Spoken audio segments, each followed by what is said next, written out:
다같이 사도신경 고백함으로 사순절 둘째 주일 일부 예배 드리겠습니다.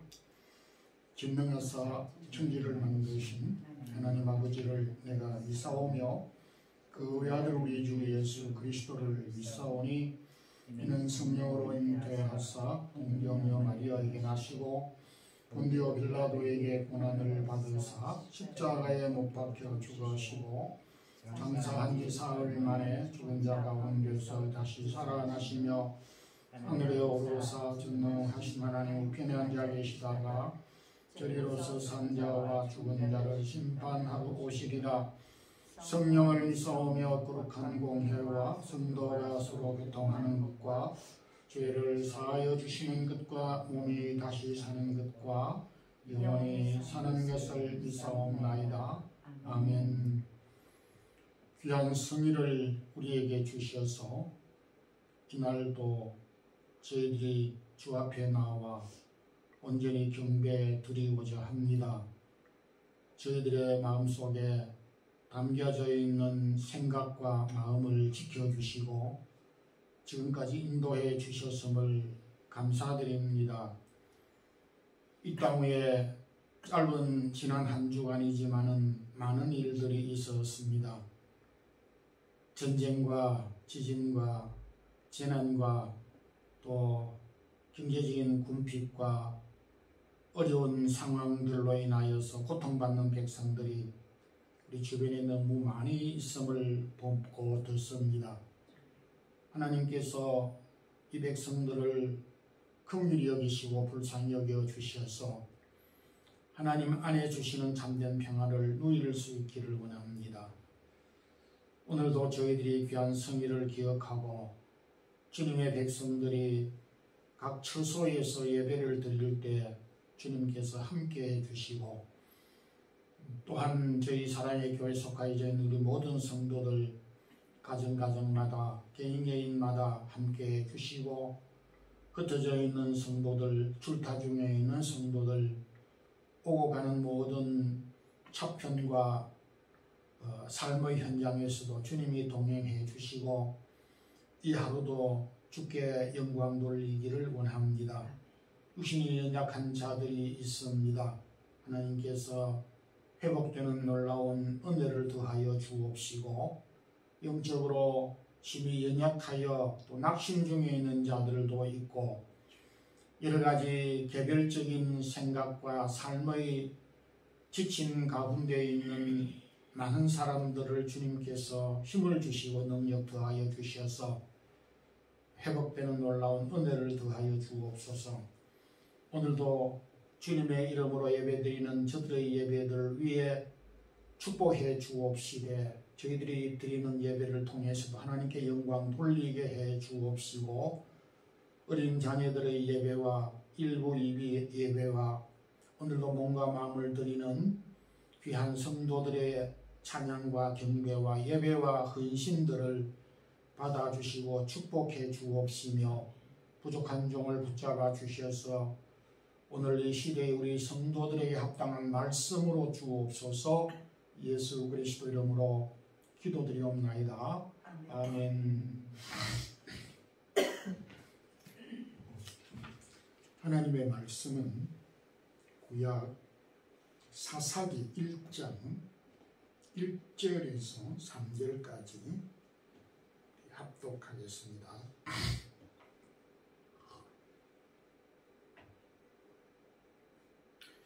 요수아가 죽은 후에 이스라엘 자손이 여호와께 여쭈어 이르되 우리 가운데 누가 먼저 올라가서 가나안 족속과 싸우리이까?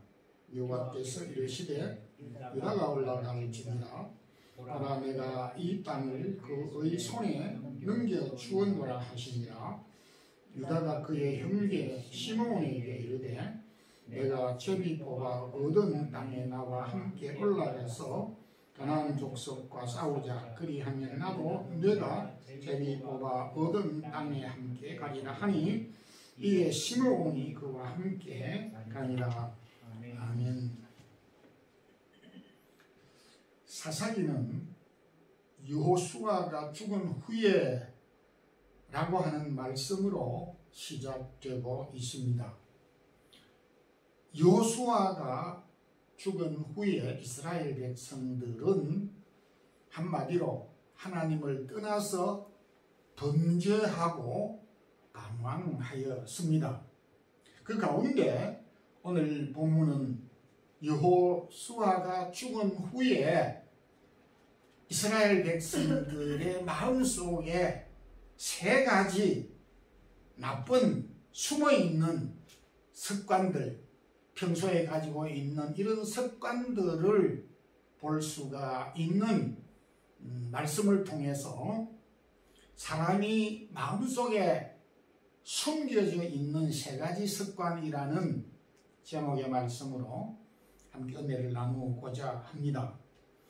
먼저 사람에 따라서 다를 수 있지만 대개 사람은 살아가면서 자신도 모르게 연약할 때 특히 사람을 의지하는 습관이 있습니다. 이것 자체가 나쁘다라고 말할 수는 없지만은 지나치게 과잉으로 의지하게 될 때의 그 결과는 좋지 않는 결과가 나타날 수 있다는 것을 말씀합니다. 우리말에 사람이 들어온 자리는 잘 보이지 않지만은 떠난 자리는 더 커 보인다 라고 하는 그런 말과 같이 여호수아가 있을 때보다 여호수아가 떠난 자리는 엄청나게 커 보였던 것입니다. 여호수아가 죽은 후에 라고 하는 이 짧은 말 속에 이스라엘 백성들의 전체는 충격 그 자체였습니다. 왜냐니까 그동안 모세가 죽은 이후에 여호수아가 이스라엘의 모든 군대와 백성들을 리더하여 그것도 가나안 7족속을 물리치고 그 가나안 7족속 가운데 31왕국을 공격하여서 정복하였습니다. 이러한 위대한 장수, 장군이 세상을 떠났다 라고 하는 것은 국가에 크나큰 위기가 직면했다라는 말로 이해할 수가 있습니다. 전쟁에서 장수가 죽었다는 것은 과거나 지금이나 별반 다르지 않게 위기 상황인 것입니다. 그 누구도 이 여호수아가 떠난 빈자리를 메울 수가 없다는 것은 누구보다 잘 알고 있었습니다. 지금껏 모든 이스라엘 백성들은 여호수아만 바라보고 그야말로 뒤따라 왔는데 여호수아가 세상을 떠나버리게 됐습니다.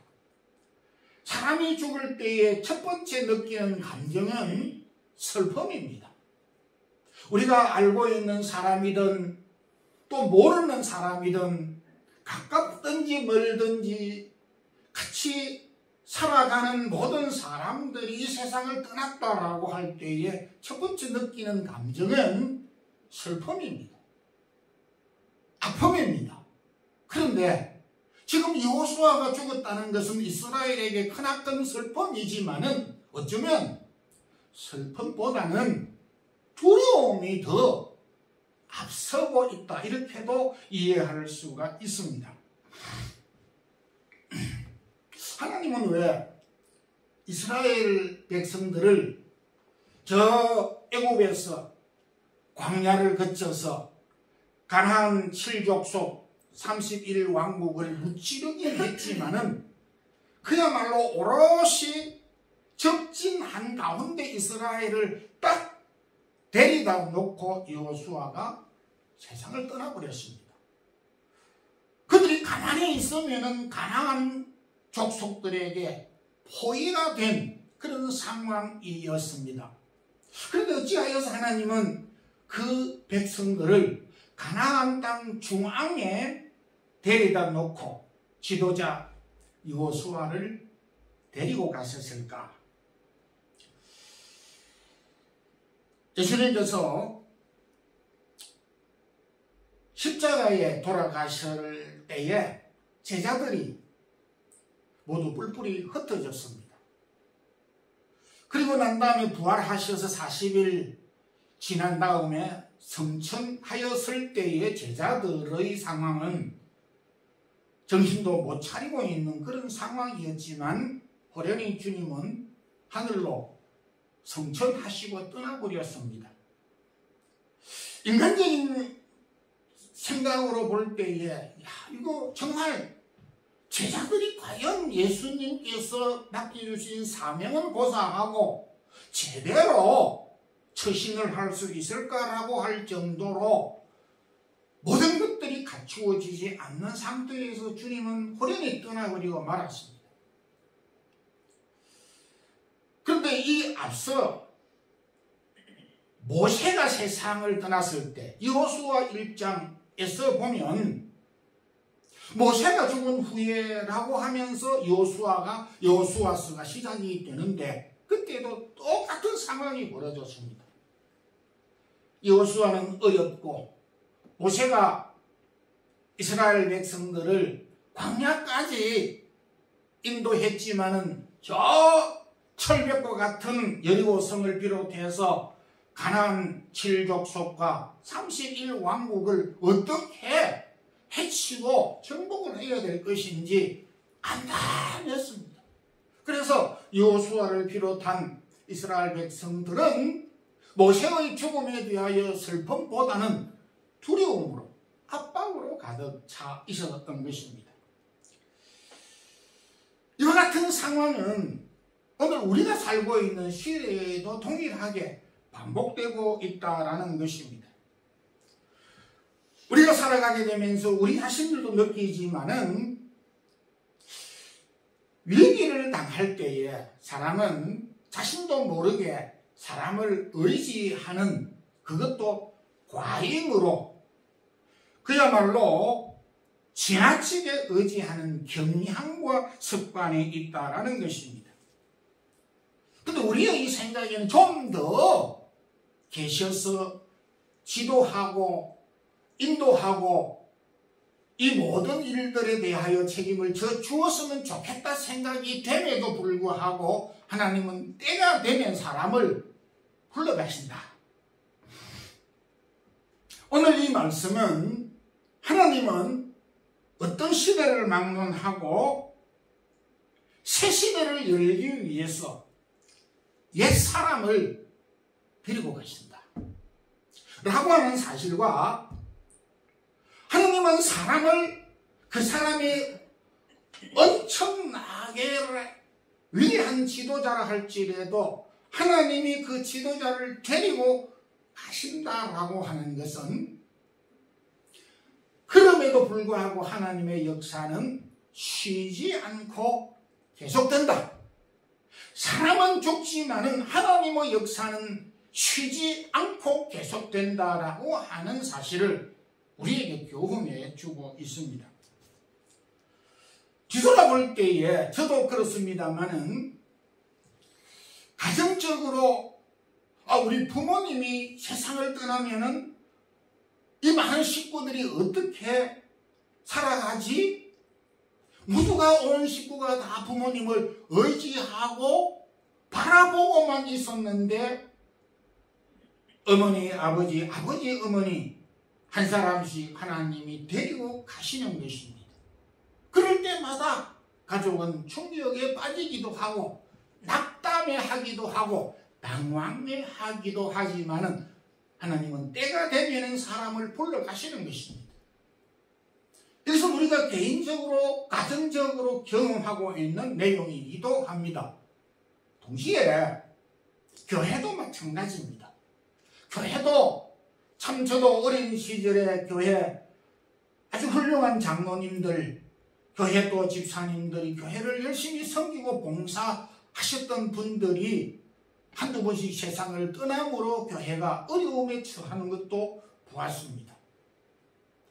그런데도 불구하고 하나님은 사람을 데리고 가신다라고 하는 것을 말씀하고 있습니다. 우리 곁에 늘 우리를 지도해주고 우리의 버팀목이 되어주고 우리를 깨우쳐주고 붙잡아주고 교훈해주고 용기를 북돋워주는 부모님과 지도자와 선배와 그런 사람들이 늘 항상 우리 곁에 있지 않다라고 하는 사실을 교훈해주고 있기 때문에 우리가 하나님이 사람을 데리고 가신다라고 하는 것은 내가 그 자리에 대신 일을 해야 한다라고 하는 것을 말씀하고 있는 것입니다. 다시 말해서 하나님이 여호수아를 데리고 가셨다라고 하는 것은 이스라엘 가운데에서 여호수아를 대신해야 할 사람이 나와야 하고 있다라고 하는 것을 뜻하고 있습니다. 그러므로 우리는 항상 사람을 의지하기보다는 하나님이 사람을 데리고 갔을 때에 우리가 맡아서 해야 되는 책임과 사명을 감당하기 위해서 준비해야 된다라고 하는 것을 배울 수가 있게 되는 것입니다. 나에게 맡긴 사명이 무엇인가를 알고 하나님이 우리에게 맡겨주신 사역과 사명을 잘 준비하며 때가 될 때 잘 감당하는 우리 성도들이 되기를 소망합니다. 동시에 이스라엘 백성들 가운데서도 나타난 습관이기도 하지만 우리에게도 주변 상황을 보고 눈치를 보는 습관과 경향이 있습니다. 이것은 어쩔 수 없는 우리의 연약함이라고도 볼 수가 있습니다. 여호수아가 세상을 떠난 후에 이스라엘의 12지파들의 반응을 보면 매우 기가 막힌 상황이 벌어지고 있습니다. 1절에 우리 가운데서 누가 먼저 저 가나안 땅으로 올라가서 싸울 것인가? 아니 이 이야기는 우리를 대신해서 싸워줄 사람이 누구인가? 이런 이야기를 하고 있는데 얼토당토 않는 이야기입니다. 아니 자신들이 살아가야 될 땅에 어떤 누가 다른 사람이 그 가나안 땅을 점령하고 싸우겠다는 것입니까? 이것도 무책임한 일이 어디에 있습니까마는 그럼에도 불구하고 나는 아니지만은 다른 사람이 이 일을 해 주었으면 하는 그런 기대감을 갖고 하는 이야기인 것입니다.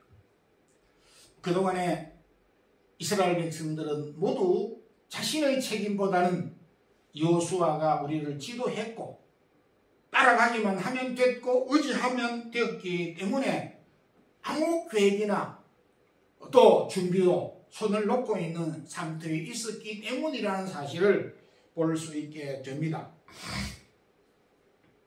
일반적으로 사람이 눈치를 보고 상황을 보면서 미적거리는 여러 경향이 있습니다. 처음 내가 저 일을 했을 때에 나에게 이익이 될 것인가 손해가 될 것인가 라는 것을 따지게 되는 것입니다. 저는 주식을 해보지 않았습니다만은 특히 주식을 하는 사람들은 눈치 작전으로 저분이 주식을 사니까 나도 사야 되겠다. 저분이 주식을 몽땅 파니까 나도 팔아야 되겠다 해서 뒤따라 가는 경우가 있습니다. 한두 번 맞는 경우가 있지만 오히려 그것이 역풍이 되어져서 오히려 함정에 빠지는 경향이 있는 것입니다. 따라하는 사람들을 이용해서 그렇게 하는 경우도 있다라고 하는 것입니다. 근데 좀 긍정적으로 표현을 했을 때 이스라엘 백성들이 눈치를 보고 미적거리는 여러 이유 중에 하나는 두려움 때문에 미적거리고 또 핑계하고 눈치를 본 것으로 이해가 될 수가 있습니다. 이 두려워 떨고 눈치를 보고 미적거리고 있는 그 12지파에게 하나님께서 무엇이라고 말씀하십니까? 여호와께서 가라사대 유다가 먼저 올라갈지니라. 유다를 지목했습니다. 유다가 먼저 전장에 나아가 먼저 행동을 취하라고 여호와 하나님께서 말씀을 하였습니다. 그런데 4절에 이 말씀이 떨어지고 난 다음에 유다가 올라가네. 짧은 구절이지만은 전쟁터에서 저도 전쟁을 쳐본 경험이 없습니다. 군대는 갔다 왔지만은 전쟁을 해본 경험이 없습니다. 전쟁에서 앞장을 선다는 것은 이것은 우리가 다른 어떤 상황에서 앞장을 서는 것과는 판이하게 다른 것입니다. 생명의 위험이 있기 때문에, 아니 죽음을 각오해야 되기 때문에 전쟁에서 앞장을 선다는 것은 쉬운 일이 아닌 것입니다. 그런 점에서 이 유다 지파는 매우 용기 있고 용감한 지파라는 것을 알 수가 있습니다. 유다 지파의 용기와 용맹성은 여기에서 끝나지 않고 가나안 전투가 한창 진행이 될 때 이 이후에 유다 지파의 족장 갈렙이 여호수아 14장 12절에 이 산지를 내게 주소서. 이 산지라고 하는 것은 헤브론 땅, 지금 예루살렘을 가리키는 땅을 가리킵니다. 나에게 주소서. 그러니까 이 가나안 사람들이 이 예루살렘에 살고 있는데 나에게 달라고 그렇게 요청을 하는 것입니다. 여호수아에게. 거기에는 아낙 자손들이 있고 이 아낙 자손은 거인들입니다. 그 성이 크고 견고할지라도 여호와께서 말씀하신 대로 내가 그들을 쫓아내겠습니다. 이렇게 요청했습니다. 적군들이, 강대한 적군들이 그 성에 있는데 우리 유다 지파가 거기 올라가서 전쟁을 해서 이 헤브론 땅을 점령하고 취하겠습니다. 라고 이야기를 한 것입니다. 여러분, 우리가 성경을 읽는 가운데 하나님께서 12지파 가운데서 가장 축복을 많이 받은 지파들이 많이 있지만 우리가 생각할 때 요셉은 2지파를 받았기 때문에 큰 축복을 받았지 않았나 이렇게 생각을 해볼 수 있지만 요셉 지파가 가장 큰 축복을 받은 것이 아닙니다. 시편 78편 67절 8절에서 보게 되면 요셉의 장막을 버리시며 에브라임 지파를 택하지 아니했으며 오직 유다 지파를 사랑하고 택하사 라고 말씀을 하고 있습니다. 여러분들, 메시아가 어느 지파에서 나오셨습니까? 유다 지파에서 나왔습니다. 이 용감하고 희생정신, 개척정신을 가지고 있는 이 유다 지파를 통해서 메시아가 나타나오신 것은 조금도 이상한 일이 아니다라는 것을 볼 수가 있습니다. 하나님은 자신을 희생하고 용기 있게 앞장을 서고 희생정신을 가지고 있는 이 유다 지파를 축복하시고 사랑하시고 그 지파를 통하여 메시아를 보내주신 것을 볼 수 있습니다. 저도 그것을 느끼지만은 현대인들에게 여러 약점 가운데 하나는 과거보다도 현대 사람들은 남녀노소를 막론하고 아는 것이 참 많습니다. 과거 제가 어릴 때만 해도 저희 어머님은 아는 것이 별로 없었습니다. 근데 요즘에 어머니들은 모르는 게 없습니다. 지식은 많아졌는데 용기는 갈수록 부족하다는 것입니다. 과거 우리 어머니들은 아는 것은 별로 없지만은 옳은 것에 대하여서 용기는 매우 강인하였던 것을 볼 수가 있습니다. 과거보다도 많은 사람들이 가지고 있는 지식뿐만 아니라 능력 또한, 경험 또한 많습니다만은 그럼에도 결단은 부족하다는 것을 보게 됩니다.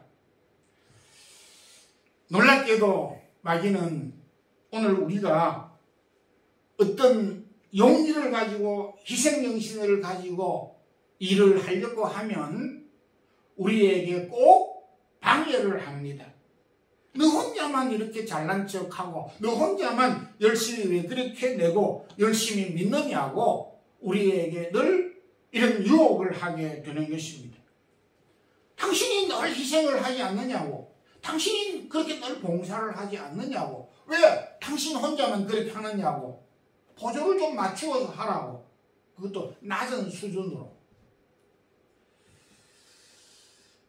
오늘 성경은 우리에게 유다지파, 내가 먼저 가겠습니다 라고 하는 그 결단과 용기와 헌신과 희생전심과 개척정신, 이것이 오늘 우리의 현장의 믿음의 삶에서 뿐만 아니라 우리의 모든 삶에서 필요하다는 것을 보여줍니다.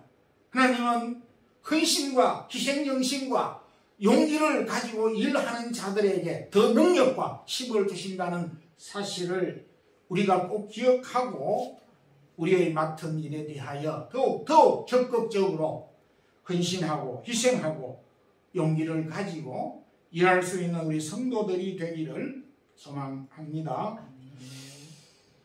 또 한 가지 이스라엘 백성들에게서 나타난 그 습관 중에 하나는 전체 대열에서 빠지려고 하는, 전체 대열에서 열외하려고 하는 습관이 있습니다.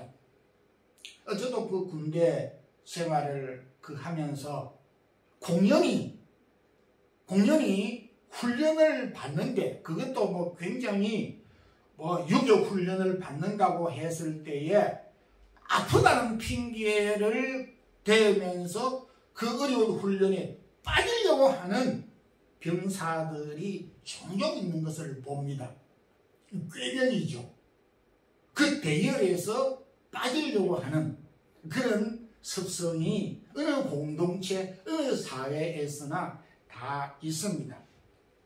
모든 지파들이 뒤로 뒷짐을 지면서 물러나고 눈치를 보고 미적거리고 관망을 하고 있을 때에 유다 지파가 앞장을 섭니다. 그러면서 형제 지파 시므온 지파에게 제안을 합니다. 나와 함께 가자. 우리가 제기고 온 땅을 점령해서 우리가 그 전투에서 이기고 난 다음, 점령을 하고 난 다음에 시므온 당신네 지파가 뽑은 그 땅에 전투를 할 때 우리도 함께 가마, 품앗이를 제안했습니다. 근데 오늘도 우리가 생각할 때에 이런 품앗이들이 들어있습니다. 근데 내가 그 사람의 요청에 의해서 응답을 하고 수고를 하고 희생을 했는데 그 사람은 다음 그 어려운 일을 할 때 꼬리를 빼버리는 그런 경우를 보게 됩니다.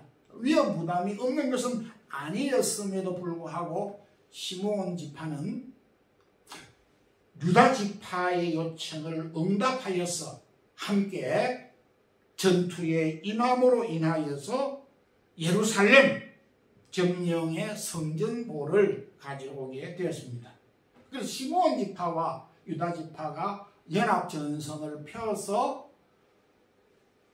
예루살렘을 점령하면서 성전보를 가져왔습니다.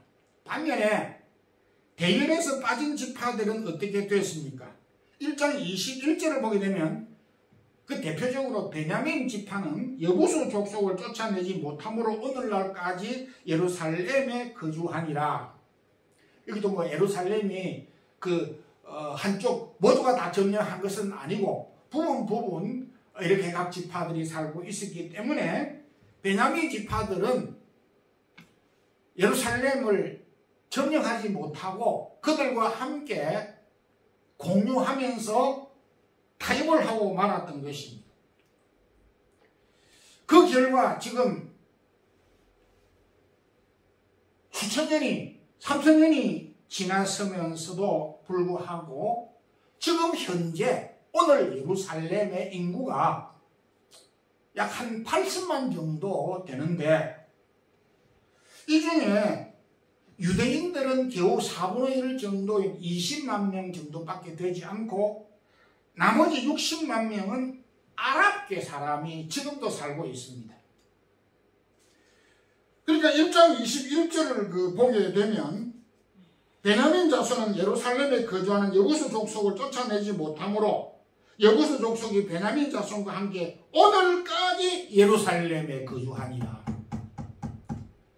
3000년 전에 그들이 적극적으로 전투에 참여하지 못함으로 인하여서 오늘 이 시대에 역전성이 되어가지고 고통을 받고 있다라는 것입니다. 2장 3절 4절에는 옆구리에 가시가 되어 백성들이 소리 높여 우니라 이렇게 했습니다.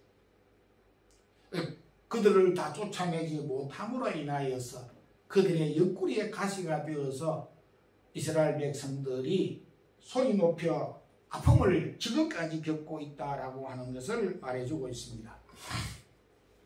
저는 그 스페인 제2텔레비전 동물 다큐멘터리 프로그램을 자주 봅니다. 그 사자나 그 호랑이가 사냥을 할 때에 제가 유심히 보았는데 한 가지 특징을 제가 발견할 수 있었습니다. 그 뭐냐니까 고민을 많이 하는 것 같아요. 그 높은 언덕에서 한참 그 무리들을 관망하면서 공격을 계획을 하는 것 같아요. 그래가지고 이제 정리가 됐다 싶으면은 아주 천천히 언덕에서 내려와서 자신이 공격 방향을 선정하는데 제일 무리의 앞부분으로 가서 공격을 하는 것이 아니라 그 무리가 도망가는 방향을 이미 알고 있었고 그리고 도망을 갈 때 마지막 꼬리 부분이 어딘가를 이미 알고 있었던 것입니다. 그래서 제일 마지막 후미 쪽으로 가는데 후미가 도착할 지점 후반 부분 마지막 끝부분에 공격을 하면 이 사자가 속도를 내는 것하고 후미가 달려가는 것하고 딱 90도 방향에서 만나 입만 벌리면 딱 마주치도록 하는 그런 사냥법을 보았습니다. 그러니까 그 힘이 센 맹수도 전략이 필요했고 후미를 공격하는 것을 보았습니다. 무리에서 이탈된 것은 사냥감이 되더라라고 하는 것입니다. 이스라엘 백성들이 광야를 횡단할 때 이 아말렉 족속이 이스라엘 백성 후미를 쳐서 이렇게 양식도 사람도 죽이고 하는 이런 경우들이 있었습니다. 제자들이 주님을 부인했던 그 상황을 우리는 잘 압니다. 제자들이 모두 각기 뿔뿔이 흩어져 있었습니다. 그러니까 보게 되니까 모두 다 주님을 부인하고 또 다 도망쳐버리는 것을 보게 됩니다. 다른 제자들이 한꺼번에 한 방에 있었을 때에 유일하게 도마가 그 자리에 없었습니다.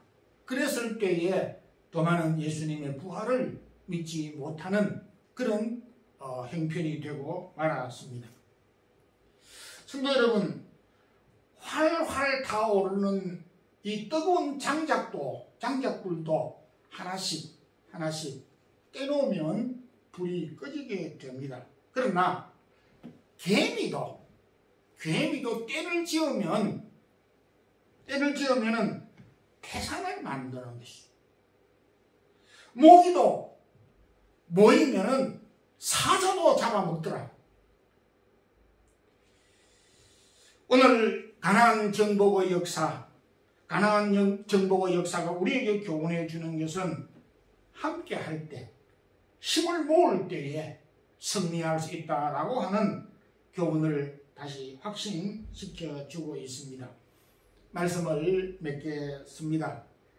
사람의 마음에는 특히 상황이 어려울 때 사람을 의지하는데 지나치게 과잉으로 의지하는 습관이 있으며, 상황이 어려울 때에 미적거리고 눈치를 보는 습관이 있으며, 대열에서 빠지려고 하는 그런 습관이 있습니다. 그러나 사람을 과잉으로 의지하다 보면은 자신의 책임감을 갖지 못하게 되며 무책임하게 되며 눈치를 보며 대일에서 빠질 때에 결과적으로 나에게 이익과 유익이 아닌 낙오될 수밖에 없다는 것을 우리에게 교훈해 주셨습니다. 우리가 살아갈 때에 이런 습성과 이런 생각이 우리를 엄습해 올 때가 왜 없겠습니까? 하지만은 이런 어려운 상황에도 불구하고 우리가 하나님을 바라보면서 강하고 담대한 믿음을 가지고 우리에게 주어진 이 모든 상황들을 극복하는 우리 모든 성도들이 되기를 주님의 이름으로 축원합니다. 기도드리겠습니다. 하나님 아버지, 오늘도 귀한 말씀을 우리에게 주셔서 감사합니다.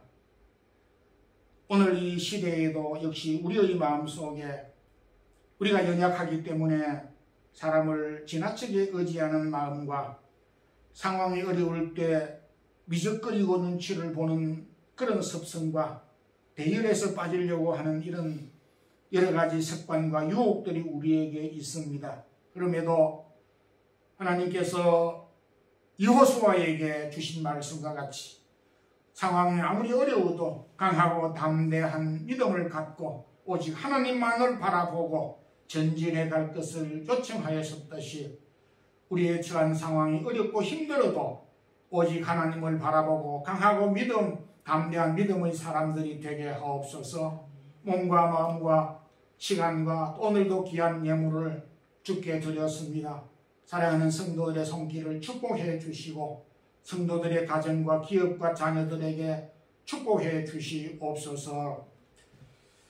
주 예수 그리스도의 크신 은혜와 하나님 우리 아버지의 무한하신 사랑과 성령의 교통하심이 오직 하나님만을 바라보고 강하고 담대한 믿음의 사람들이 되려고 힘쓰는 우리 모든 성도들에게 이제부터 영원토록 함께 있을지어다. 아멘.